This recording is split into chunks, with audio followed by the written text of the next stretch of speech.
जी, तो नीड और reason for economic reform, आखिर इकोनॉमिक रिफॉर्म के क्या रीज़न रहे, बदलाव क्यों लाए गए और ज़रूरत क्या पड़ गई सब सारी पॉलिसीज़ को बदलने के लिए। तो समझते हैं कि करके सारे पॉइंट्स, बहुत ही इंपॉर्टेंट टॉपिक है। आइए, तो पहला रीज़न है poor performance of public sector. आपको याद होगा 1956 में जब गवर्नमेंट आईपीआर लेके आई थी, तो आईपीआर के अंदर सबसे पहले गवर्नमेंट ने करा था क्लासिफिकेशन ऑफ इंडस्ट्रीज। गवर्नमेंट ने सारी इंडस्ट्रीज को बांट दिया था और शेड्यूल ए में, मतलब कैटेगरी वन में, गवर्नमेंट ने 17 इंडस्ट्रीज को अपने कंट्रोल में कर लिया था कि भैया पूरी तरह सब कुछ मेरे कंट्रोल में ही रहेगा, है ना। तो वही है कि जो पब्लिक सेक्टर थे, पब्लिक सेक्टर जितनी भी इंडस्ट्रीज थी, जो भी उनके कंट्रोल में था, उनका जो परफॉर्मेंस था वो बहुत ही ज्यादा बेकार था। कुछ सेक्टर को छोड़ के सभी इंडस्ट्री में कोई प्रॉफिट नहीं, सिर्फ और सिर्फ लॉस फेस कर रही थी गवर्नमेंट, सिर्फ और सिर्फ लॉस। तो इन द 40 ईयर पीरियड 1951 से लेकर 1990 के तक के बीच में जो पब्लिक सेक्टर असाइन थे, पब्लिक सेक्टर के अंदर में आते थे जो companies, important role to work for the economic development India, जो कि इंपॉर्टेंट रोल निभा रही थी इंडिया के डेवलपमेंट के लिए। How ever expect the few public enterprise, उसी टाइम पे मतलब कुछ एंटरप्राइज को छोड़कर the overall performance was very disappointing. मतलब जो कुछ पब्लिक सेक्टर को छोड़कर सभी पब्लिक सेक्टर में क्या हो रहा था, नुकसान हो रहे थे और ये काफी डिसअपॉइंटिंग था, बहुत ज्यादा लॉस फेस कर रही थी गवर्नमेंट। तो considering the huge loss incurred by the good number of public sector enterprise, मतलब काफी ज्यादा पब्लिक सेक्टर में एंटरप्राइजेस में गवर्नमेंट लॉस फेस कर रही थी। The government recognise the need for making necessary reform, मतलब गवर्नमेंट ने रिकॉग्नाइज किया कि हाँ भैया अब तो हमें इकोनॉमिक रिफॉर्म की जरूरत पड़ी रही है, कुछ तो बदलाव करना ही पड़ेगा, ऐसे काम चलने वाला नहीं है, कब तक लॉस फेस करें। तो कुछ ना कुछ बदलाव हमें चाहिए। वो बदलाव क्या है मैं आगे समझाऊंगा, अभी तो हम ये पढ़ रहे हैं कि आखिर बदलाव लाने के रीजन क्या थे, इकोनॉमिक रिफॉर्म लाने का रीजन क्या था, क्या जरूरत पड़ गई। तो पहला क्या है, poor performance of public sector. Public sector का परफॉर्मेंस बहुत ही ज्यादा बेकार हो चुका था, हर सेक्टर में ज्यादातर सेक्टर में गवर्नमेंट टेंडर जो था वो लॉस ही फेस कर रही थी। क्लियर। दूसरा reason, deficit in balance of payment. भाई ये क्या होता है, बैलेंस ऑफ पेमेंट क्या होता है? बैलेंस ऑफ पेमेंट एक अकाउंटिंग स्टेटमेंट है जब एक कंट्री दूसरे कंट्री से इकोनॉमिक ट्रांजैक्शन करती है। ध्यान समझना क्या कह रहा हूं मैं, एक एक वर्ड को ध्यान समझना। जब एक कंट्री दूसरे कंट्री से इकोनॉमिक ट्रांजैक्शन करती है, वो इकोनॉमिक ट्रांजैक्शन रिकॉर्ड किए जाते हैं बैलेंस ऑफ पेमेंट के अंदर। जैसे सामान खरीदना बेचना, सर्विस खरीदनी बेचनी, डोनेशन देना गिफ्ट देना, डोनेशन मिलना गिफ्ट मिलना, एसेट्स परचेज करना, एसेट्स बेचना, लाइबिलिटी लोन देना, लोन लेना, ये सारी जो ट्रांजेक्शन होती हैं वो बैलेंस ऑफ पेमेंट में रिकॉर्ड की जाती हैं। क्लियर। अब जो बैलेंस ऑफ पेमेंट है, ये चीज में हो क्या रहा था, deficit, deficit in balance of payment. Deficit का मतलब होता है लॉस। तो हमारी कंट्री बाहर से जो ट्रांजेक्शन कर रही थी उसमें क्या हो रहा था, हमारी कंट्री को लॉस हो रहा था। क्यों भाई लॉस क्यों हो रहा था? क्योंकि हमारी कंट्री में अभी अभी भी कहीं ना कहीं प्रोडक्शन बहुत धीमे चल रही थी। प्रोडक्ट आपको याद होगा ना, मैंने बताया था आईपीआर के अंदर licence policy, industrial licence policy, जिसमें क्या था कि कोई भी फैक्ट्री इंडस्ट्री को लाइसेंस देना बहुत मुश्किल हो गया था। मतलब अगर आपको नया बिजनेस शुरू करना है तो लाइसेंस, अगर आपको बिजनेस बढ़ाना है तो लाइसेंस, अगर आपको बिजनेस में कुछ प्रोडक्शन की बदलाव करने तो लाइसेंस, तो कहाँ से कंपनी बढ़ेगी, है ना। तो वही है। तो हम इतने ज्यादा ट्रांजेक्शन बाहर से कर रहे थे, इंपोर्ट ज्यादा कर रहे थे, एक्सपोर्ट कम कर रहे थे, जिसकी वजह से हम हमारी कंट्री को लॉस फेस करना पड़ रहा था, डेफिशिट फेस करना पड़ रहा था। तो deficit in balance of payment, deficit in balance of payment arise when foreign payment, deficit in balance of payment कैसे होता है, कैसे ये आता है? जब फॉरेन पेमेंट फॉर इंपोर्ट, जब हम इंपोर्ट करते हैं और जो पेमेंट करते हैं ना फॉरेन कंट्रीज को, इंपोर्ट वो ज्यादा होता है, exit foreign receipt from export, जब हम एक्सपोर्ट से पैसा कमाते हैं उससे अगर ज्यादा हुआ तुम्हारा पेमेंट जो हम इंपोर्ट से देते हैं, तो उस टाइम पे क्या होता है, deficit in balance of payment, मतलब बैलेंस ऑफ पेमेंट लॉस आ जाते हैं। इवन आफ्टर इम्पोर्ट, अब देखो इतना हम इतना ज्यादा इंपोर्ट कर रहे हैं कि लॉस फेस कर रहा है। अब इंपोर्ट ज्यादा करना हो, इसके लिए गवर्नमेंट ने फॉरेन ट्रेड पॉलिसीज के अंदर टैरिफ पॉलिसी और कोटा पॉलिसी लगाया था, पढ़ा था हमने फॉरेन ट्रेड पॉलिसीज के अंदर, है ना। तो वही लिखा, even after imposing heavy tariff, इतना टैरिफ पॉलिसी लगाने के बाद भी, इतना कोटा पॉलिसी लगाने के बाद भी, फिर भी हम इतना ज्यादा परचेज कर रहे थे बाहर से कि हमें पेमेंट ज्यादा नहीं पड़ रही थी, और उसकी वजह से हमारे यूपी में डेफिशिट फेस करना पड़ रहा था। There was sharp rise in import, इसकी वजह से इंपोर्ट, इससे इंपोर्ट बढ़ रहा था। On the other hand there was slow growth of export due to low quality. अब हमारे यहाँ पे एक्सपोर्ट की बहुत ज़्यादा कमी थी, हम सामान बाहर बेच नहीं देते। क्यों नहीं बेच रहे थे? क्योंकि या तो क्वालिटी खराब है, या तो क्या है, प्राइस ज़्यादा है उसके।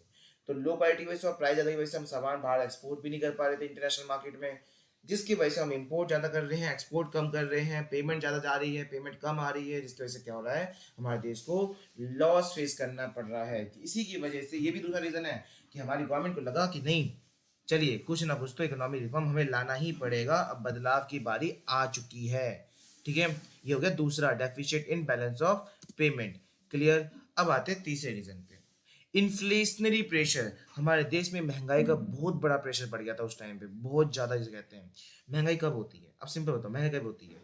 महंगाई तब होती है जब एसेंशियल गुड्स या फिर कोई भी गुड्स की कमी हो जाए और डिमांड ज़्यादा हो, है ना। और डिमांड ज़्यादा सप्लाई कम, तो ऑब्वियस सी बात है महंगाई तो पैसे पैसे तो बढ़ना ही है। जनरल प्राइस लेवल तो गुड्स का बढ़ना ही है ना, है ना।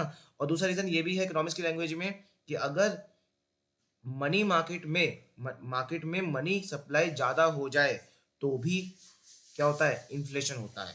ठीक है, अगर पैसा मार्केट में ज़्यादा आ जाए तो भी इन्फ्लेशन, ठीक है, और उस गुड्स की शॉर्टेज हो जाए तो भी इन्फ्लेशन। तो इन्फ्लेशन का उस टाइम पे प्रेशर बहुत ज़्यादा हो गया था, महंगाई बहुत ज़्यादा हो गई थी। There was a consist rise in the general price level in the economy due to increase in price money supply, की मनी सप्लाई बढ़ने की वजह से, and shortage of essential good, और एसेंशियल गुड्स की जो शॉर्टेज थी वो कमी हो गई थी, वो बहुत ज़्यादा कम हो गए थे एसेंशियल गुड्स की कमी।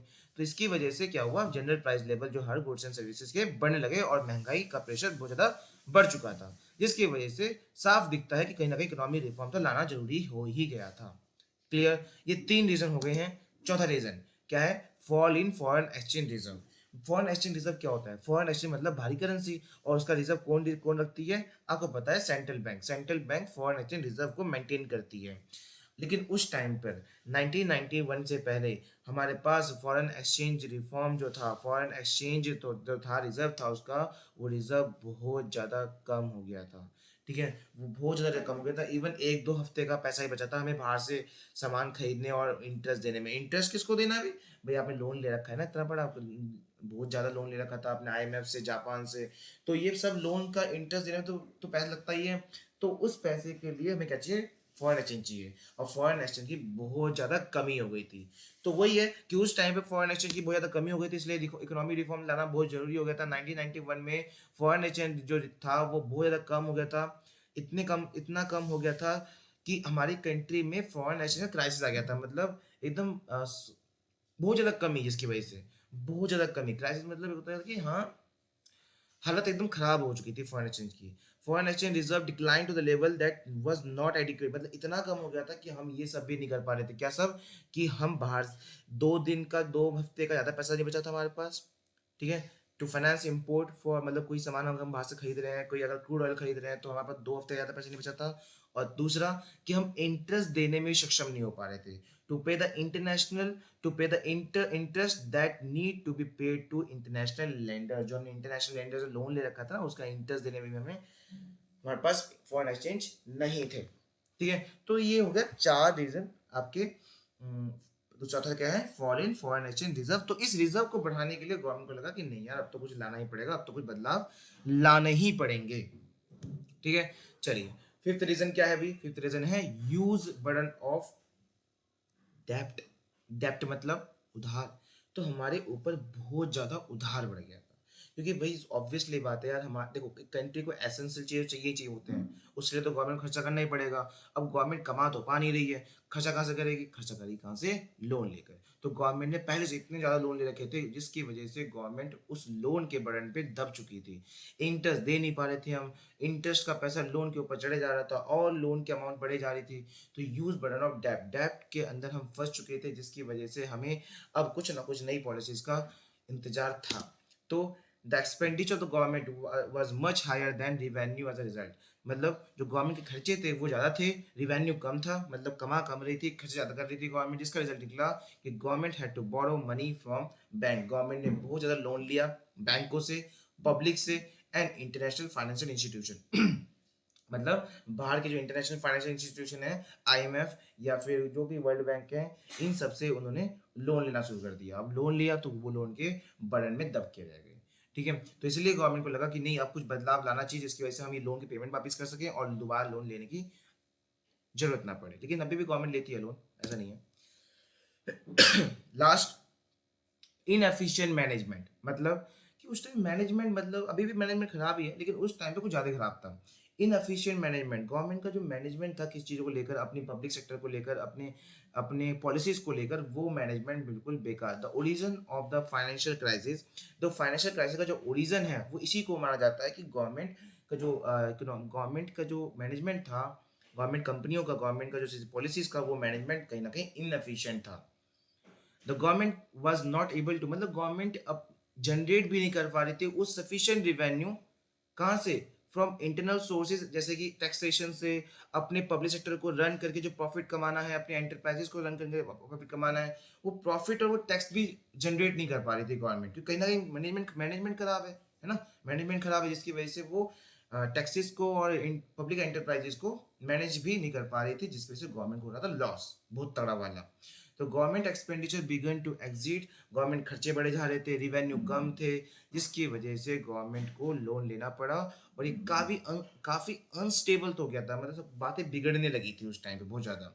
Eight time of foreign exchange borrow from other countries, बाहर से डॉलर्स लिए गए, बाहर से बोरो लिया गया, एंड इंटरनेशनल फाइनेंशियल इंस्टीट्यूशन से भी लोन लिया गया, वह स्पेंट ऑन, जो कि किस लिए लिया गया, ताकि अपने जो कंजप्शन नीड है, मतलब जो बेसिकली जो जो जरूरत कंजप्शन नीड होती है उसको पूरा करने के लिए गवर्नमेंट ने ये सब बाहर से लोन लिया। तो अगर मैनेजमेंट अच्छा होता तो क्या लोन लेते, क्या नहीं लेते। तो मैनेजमेंट कहीं ना कहीं गवर्नमेंट का बहुत ज़्यादा खराब था। वैसे गवर्नमेंट को चलाने वाले तो हम लोग जैसे लोग ही होते हैं, सिंपल। तो वही है, गवर्नमेंट तो लगा देती है एम्प्लॉयज़, एम्प्लॉय को काम करना होता है ना, सिंपल। तो वही है कि गवर्नमेंट का जो इनएफिशिएंट मैनेजमेंट, इसकी वजह से काफ़ी गवर्नमेंट को लॉस फेस करना पड़ा, काफ़ी उनका मैनेजमेंट बेकार था, जिसकी वजह से गवर्नमेंट को लगा कि नहीं यार, अब तो कुछ बदलाव लाने ही चाहिए, अब तो कुछ इकोनॉमिक रिफॉर्म लाने ही चाहिए। सो ये थे आपके सारे रीजन, सारे need of economic reform. Economic reform की जरूरत क्यों पड़ी, आखिर आर्थिक बदलाव की जरूरत क्यों पड़ी, ठीक है। अच्छा, अब टॉपिक क्या है? अरे भैया, क्या था? यही तो, क्या कि इकोनॉमी रिफॉर्म में आया क्या? इकोनॉमी रिफॉर्म का मतलब होता है कि भैया बदलाव आए, बदलाव आए, बदलाव आए, बदलाव क्या है ये तो बताओ।